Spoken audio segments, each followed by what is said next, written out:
जय श्री राधे। श्री राधा कृष्ण भक्ति मार्गको अनुसरण एवं प्रचार समस्त वैष्णव धर्मावलम्बीहरूको आदर्श हो। यस्तो सर्वश्रेष्ठ मार्गलाई अपनाउनु प्रत्येक जीवका लागि परम सौभाग्यको कुरा हो।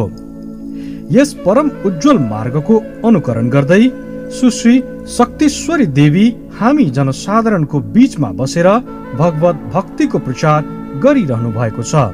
जगत गुरु श्री कृपालुजी महाराजलाई गुरु रूपमा प्राप्त गरी गुरुको परम दुर्लभ एवं अनुग्रहपूर्ण सानिध्य प्राप्त गरी उहाँ आफूलाई परम भाग्यशाली ठान्नुहुन्छ। ब्राह्मण कुलमा जन्म लिनुभएकी सुश्री शक्तिश्वरी देवीजीले विज्ञान विषयमा स्नातक उपाधि प्राप्त गर्नुभई वाणिज्य शास्त्रको स्नातकोत्तर परीक्षामा प्रथम श्रेणीमा प्रथम स्थान प्राप्त गर्नुभएको छ। तत्पश्चात भगवानको जिज्ञासाले एवं गुरुको कृपाले श्री गुरुचरणमा समर्पित भएर श्रीधाम वृन्दावन एवं बरसानामा 2 वर्षसम्म गुरुको निर्देशन अनुरूप साधन भजन गर्नुभयो। पश्चात ब्रजेन्द्र नन्दन भगवानको असीम कृपा एवं आफ्ना गुरुदेवको निर्देशन अनुसार उहाँले आध्यात्मिक ज्ञानको प्रचार सेवा प्रारम्भ गर्नुभएको हो। उहाँको अलौकिक एवं मार्मिक प्रवचनको सार तत्व श्री राधा कृष्ण प्रेमको अद्वितीय निरूपण एवं भगवान प्रति अनुराग बढाउनु हो।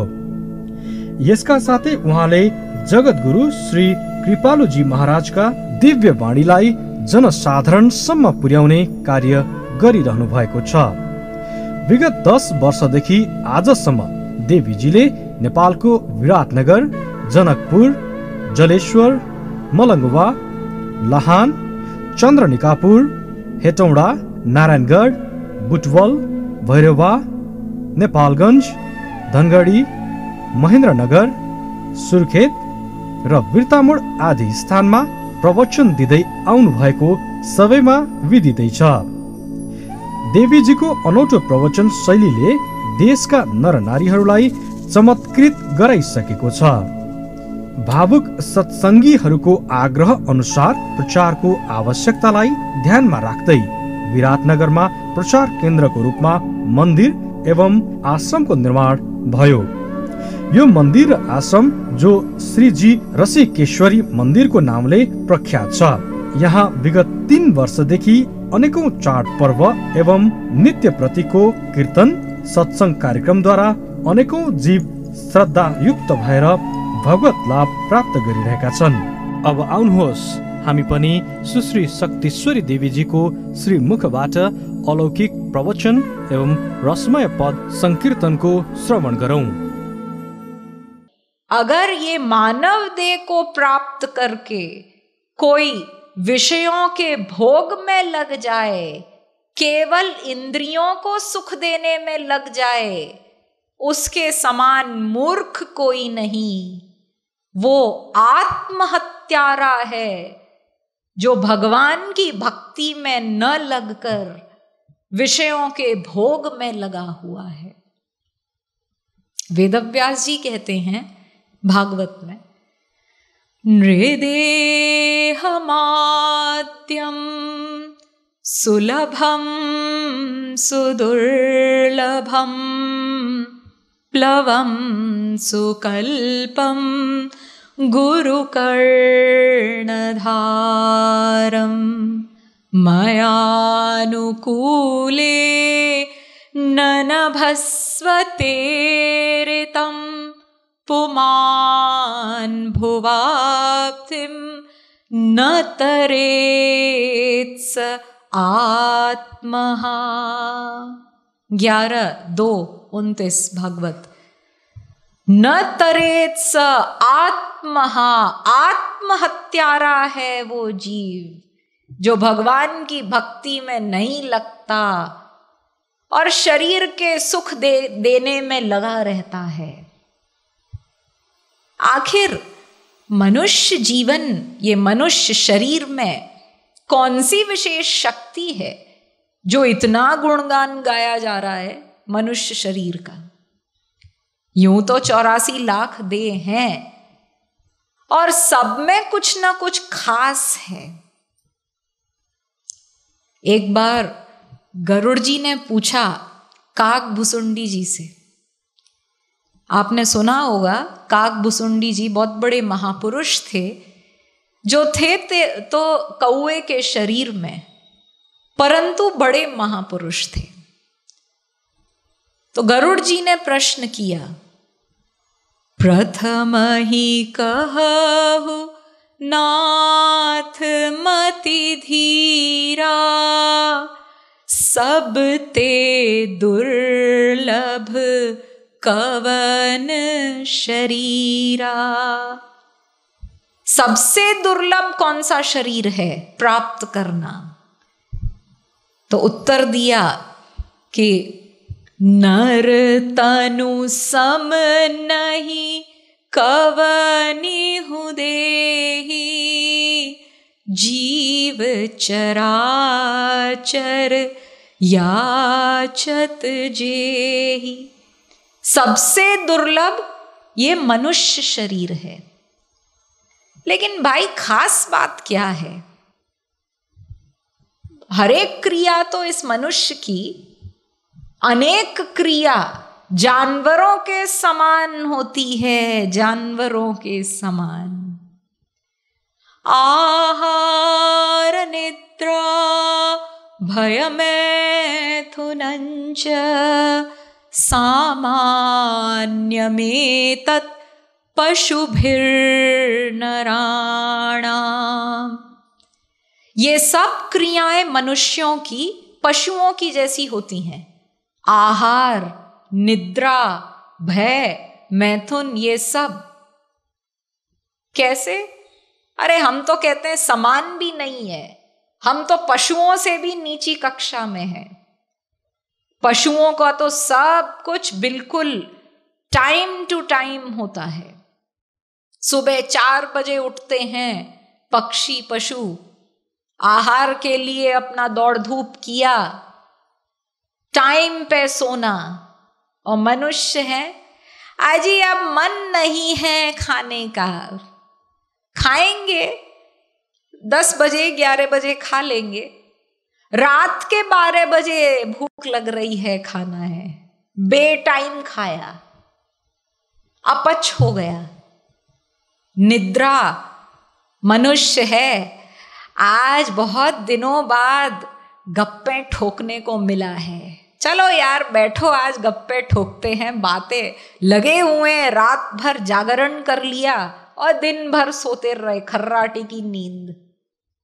और पशु पक्षी कभी गप्पे नहीं ठोकते, सब टाइम पे सोते हैं, टाइम पे उठते हैं, टाइम पे खाते हैं। और विषय भोग पशु मनुष्य से बहुत श्रेष्ठ है इस मामले में।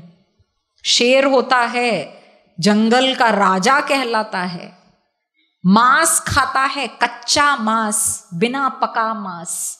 ये मार दिया हिरण को, खूब मांस मिला, खा लिया लहू के साथ। ऐसा मांस भोगी है शेर। और तब भी आश्चर्य की बात, वो पूरे वर्ष में केवल एक बार विषय भोग करता है। और हम मनुष्य प्रत्येक इंद्रिय को तृप्त करने में दिन रात लगे पड़े हैं। हमें ऐसा पसंद है तो हमें वैसा पसंद है। हम बहुत पीछे हैं पशु पक्षियों से इन सब मामलों में, समान भी नहीं है। और सुंदरता, हम सोचते हैं अजी हम तो बहुत सुंदर हैं, आईना बार बार सब देखते हैं, वाह क्या नाक है, क्या आंख है, बार बार ये स्त्रियां हैं मेकअप करती हैं, बार बार शक्ल देखती हैं, हम अच्छे लग रहे हैं। किसी को थोड़ा सा कह दो भाई तुम्हारी आंख में कुछ डिफेक्ट है, तुम थोड़ी भेंगी लगती हो, ये फायर हो जाती है औरत। और सुंदरता पशु पक्षियों को तो भरपूर मिली है। जब भी किसी अंग की सुंदरता की उपमा दी जाती है तो किसी न किसी पशु पक्षी से ही उसकी समानता की जाती है। गर्दन है, कबूतर के समान गर्दन है, तोते जैसी नाक है, हिरन जैसी आंखें हैं, कोयल जैसी आवाज है। तो देखिए, ये सारी उपमाएं जो दी जाती हैं ये केवल जानवरों के तुल्य दी जाती हैं। और मनुष्य के शरीर का हर अंग बदबू से भरा हुआ है। चाहे वो विश्व सुंदरी क्यों ना हो, मुंह खोलती है केवल बदबू ही बदबू निकलती है, रोम रोम से मलमूत्र। बस ये मनुष्य के शरीर की सुंदरता का हाल है। तो कहने का तात्पर्य कि हर मामले, इन सब मामलों में ये मनुष्य पशु पक्षियों से भी पिछड़ा हुआ है। फिर क्या बात है जो मनुष्य शरीर को श्रेष्ठ बताया गया? तो ज्ञानम हितेशो मधिको विशेषो ज्ञानेन हीनाः पशुभिः समाना। ज्ञानेन हीनाः पशुभिः समाना। जिसके अंदर विवेक शक्ति नहीं, ज्ञान शक्ति नहीं, पशु के समान जीवन जी रहा है।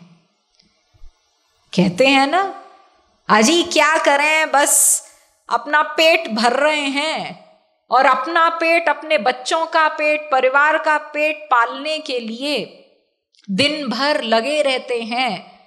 कमाई करनी पड़ती है, कमाई। तो भाई ये तुम क्या विशेष कर रहे हो? ये तो पशु पक्षी जानवर भी करते हैं, अपने बच्चों को पालते पोसते हैं।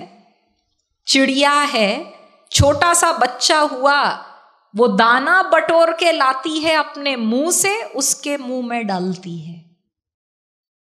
हर जानवर अपने बच्चों का पालन पोषण करता है। और हम मनुष्य होके भी यदि केवल अपने बच्चों के पालन पोषण में लगे रहे तो हम तो पशु समान बन गए। Life devoted only to life is animal, without any value, incapable of preserving man permanently from weariness. Burton Russell कहते हैं कि अगर ये जीवन केवल किसी अपने ही स्वार्थ के पीछे लगा रहे तो वो जीवन पशु जीवन कहलाएगा, वो मनुष्य जीवन नहीं हो सकता। मनुष्य तो वो होता है जिसमें ज्ञान शक्ति अधिक है। चलिए, पशु पक्षियों के समान उनकी तुलना में हमारी ज्ञान विवेक शक्ति तो अधिक है, लेकिन स्वर्ग के देवताओं की ज्ञान शक्ति हम मनुष्यों से करोड़ों गुना आगे है। ये तो फैक्ट है। हमारे यहाँ सबसे बड़ा औजार है वो हाइड्रोजन बॉम्ब एक आता है, एक न्यूट्रॉन बॉम्ब आता है। कहीं डाल दिया, फेंक दिया, हजारों लोग खड़े हैं, सारे हजारों एक साथ मर गए। लेकिन देवताओं के पास एक विशेष अग्नि बाण है। वो ऐसा बाण है कि जिसको मारना चाहो बस उस व्यक्ति को वो मारकर फिर लौटकर वापस आ जाता है। यानी हजारों की भीड़ में अगर तुम्हें केवल एक दुश्मन को मारना है तो पृथ्वी पर तो तुम्हें पूरे हजारों को मार डालना पड़ेगा, तब वो एक मरेगा। उस एक के पीछे हजारों की हत्या कर डाली। लेकिन देवताओं के पास तो अग्नि बाण है, केवल दुश्मन को मारकर लौट आया। इतना अधिक बुद्धि का विकास है देव योनि में। फिर भी देवता मनुष्य बनना चाहते हैं। इसका क्या कारण है? तो देखिए, ये देव योनि भोग योनि होती है। ये केवल फल भोगते भोगते माइनस करते जाते हैं अपने कर्मों के फलों का। ये प्लस नहीं होता, यानी ये और बढ़ा नहीं सकते अपने पुण्य कर्म, अपितु इनके पुण्य क्षीण होते जाते हैं, यानी घटते जाते हैं और एक बार फिर शून्य पर, समाप्ति पर आ गए। और जब समाप्त हो गए तो फिर उनको उस देव योनि से पुनः फिर किसी 84 लाख में पृथ्वी पर पटक दिया जाता है। वो दुख भोगता है जो स्वर्ग का इंद्र भी हो गया। उसके बाद पुण्य क्षीण हो गए, अब लोकम हीनतरम वा विशन्ति। ये स्वर्ग का हाल है। तो फिर आगे रामायण कहती है, नरक स्वर्ग अपवर्ग निसेनी, ज्ञान विराग भक्ति सुख देनी। इस मनुष्य शरीर से ही ये सब प्राप्त होता है। क्या? नरक भी मिल सकता है, ध्यान दो, क्योंकि विशेष ज्ञान शक्ति है। अगर उसका सदुपयोग नहीं किया, दुरुपयोग किया, तब भी बहुत तेजी से वो अपनी बुद्धि से आगे बढ़कर सर्वनाश कर दिया। पाप कर्म कमाता गया, मारता गया, पीटता गया, ये सब पाप कर्म कमाता गया। पुण्येन पुण्यलोकम नयति, पापेन पापमुपाभ्यामेव मनुष्यलोकम, माठर श्रुति कहती है। अगर पुण्य कर्म किए तो स्वर्ग जाओगे, पाप कर्म किए तो नरक भोगोगे। पुण्य पाप मिश्रित किया तो फिर से पृथ्वी में 84 लाख योनि में पटक दिए जाओगे। अर्थात अगर मनुष्य चाहे तो वो नरक भी प्राप्त कर सकता है, दुख ही दुख। वो चाहे तो पुण्य करते करते स्वर्ग भी प्राप्त कर सकता है। यानी नरक है सी क्लास की जेल। बहुत दुख मिल रहा है, बड़े बड़े नरक होते हैं, कुंभिपाक नरक इत्यादि। तो जीव को सूक्ष्म शरीर सहित, इंद्रिय मन बुद्धि सहित किसी खौलते हुए तेल के कड़ाहे में पटक दिया, नरक मिल गया, नरक। तो सी क्लास की जेल, उससे ऊंची स्वर्ग बी क्लास की जेल। हमने अभी बताया ना कि स्वर्ग वो जेल है जिसमें खूब भोग है, ऐश्वर्य है, लेकिन जैसे जैसे भोगते जाओ पुण्य कर्म क्षीण होते गए। तो प्लवाह्येते अदृढ़ा यज्ञ रूपा, मुंडकोपनिषद 1-2-7। अनेक स्थानों पर वेदों ने बताया कि ये स्वर्ग तो जेल है, जेल चाहे बी क्लास की है, नरक से श्रेष्ठ है, लेकिन इसके बाद फिर 84 में भटकना पड़ेगा। मूर्ख है वो जीव जो स्वर्ग जाना चाहता है। प्रमूढ़ा अविद्यायाम् अंतरे वर्तमानाः स्वयं धीराः पंडितं मन्यमानाः दन्द्रम्यमाणाः पर्यन्ति मूढ़ाः अंधेनैव नीयमाना यथान्धाः। मुंडकोपनिषद 1-2-8। फिर कहा अविद्यायां बहुधा वर्तमाना वयं कृतार्थाः इत्यभिमन्यन्ति बालाः यत्कर्मिणो न प्रवेदयन्ति रागात्तेनातुरा क्षीणलोकाश्च्यवन्ते। 1-2-9 मुंडकोपनिषद। क्षीणलोकाश्च्यवन्ते, हीन योनियों में पटक दिया जाएगा जीव को।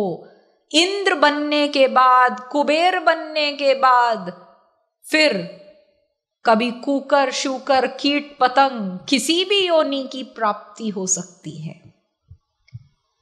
तो न नर स्वर्गतिम कांक्षेत, स्वर्ग की आकांक्षा न करो मनुष्यों।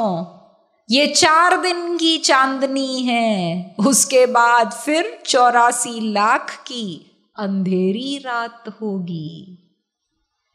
अनेक स्थानों पर वेद ने, गीता ने, रामायण ने, हर ग्रंथ ने दुंदुभि घोष किया, मूर्ख है वो व्यक्ति जो स्वर्ग की आशा रखकर चलता है।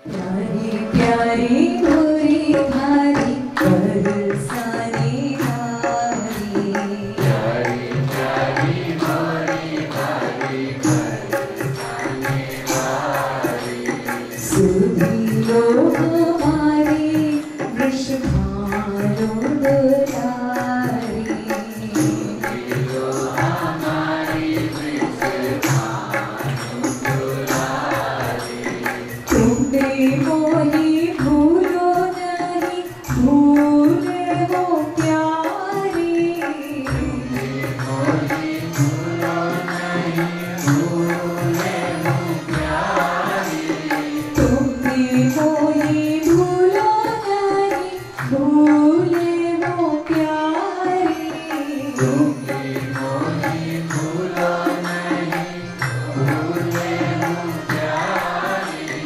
भूले वो प्यारी, मैं भी तो नहीं भूलूं नहीं, भूले वो प्यारी,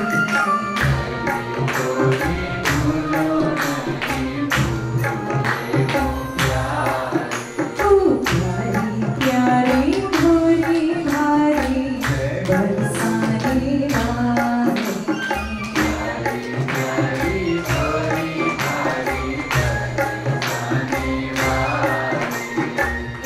एक दिन सुनेगी भरोसा भारी प्यारी, एक दिन सुनेगी भरोसा भारी प्यारी, एक दिन सुनेगी भरोसा भारी प्यारी, एक दिन सुनेगी भरोसा भारी प्यारी, भरोसा भारी प्यारी, भरोसा भारी प्यारी, भरोसा भारी प्यारी, भरोसा भारी प्यारी, छोड़ू नहीं पाछा प्रेम तेरा नारे प्यारी, छोड़ू नहीं पाछा प्रेम तेरा नारे प्यारी।